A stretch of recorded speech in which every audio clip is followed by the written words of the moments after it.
So I sat down this morning with a cup of coffee, some music, and a piece of paper and pen. And I just started to write, and as I was writing, it flowed. I can't put another word in it. And I wrote for maybe 50 minutes, maybe half an hour, something like that. And I just had this feeling. I was like, that's why I write. It's because when I connect into it, when I actually sit down and without any intention, without any outcome in mind, then there's a real sense of just peace in it. And the reason I'm saying it is because the last couple of months, I've kind of fell away from the practice of writing, and I've kind of felt bad or guilty for not doing it. And I was wondering why. What is the story? Why? Because it's always been an important part of kind of, I suppose, for my well-being and just getting out my head. So this morning I kind of hit the nail on the head, and it was just this. What I was actually writing about was the same thing that I was actually battling with. Was every time I sat down in the last couple of months, I wanted to produce something good. So I wanted to write for myself and uncover something that I didn't know, or that kind of a different light on the situation. Or else I wanted to sit down and write poetry, or write something that was really good, that helped another person change or see the world a bit differently. And every single one of those scenarios had an outcome in mind. So basically, I was sitting down and I wanted to write because of an expectation. So I was placing, every time I sat down, I needed to write something good, or I needed to be insightful, or I needed to connect the inspiration. And this morning, the way it differed was I sat down and I didn't care. I just sat down and just started to write. And the paradox of it is, because I sat down without expecting something, then I actually got something of value in terms of, first off, it just felt good. It was like, you know, the way you just get lost in something and you kind of lose the sense of time. So there's loads of different ways people get that. And that was the feeling. So it was a real nice feeling. Then after, I actually understood something that I had actually been thinking about for the last while. And the reason I point all of this out is because I was just asking myself the question, how many things do I do? How much of my day is spent doing things out of an expectation? So how many of the things I want to do are got to do with, I want to do them because if I do them, I feel I might get X. And the best example I can give is, let's say you're a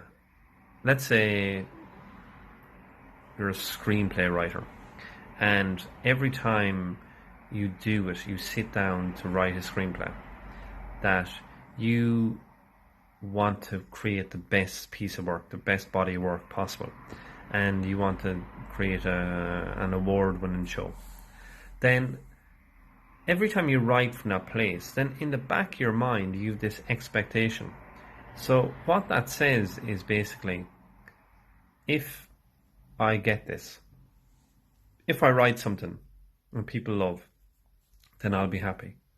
And if I write something and people criticize it, then I'll be unhappy. So it's outsourcing your happiness or your sense of peace into a future outcome that you've no control of. And the opposite is someone who is a writer who sits down to write and doesn't particularly want to do anything with it. The primary intention is to write for writing's sake, because they enjoy it, or it feels good to them. It feels like they're meant to do it. And then by virtue of doing that, they're giving themselves the best chance of actually having success, which could be viewed as secondary. So they'd write anyway, even if they weren't going to create an award-winning or a best-selling novel. They'd just write because it makes them feel good. And the difference between that of, you can get tied up in the words, and this was what I was writing this morning. Let's say I write because I want to help people, right? Then that want has an attached outcome. So if I help people, I feel good.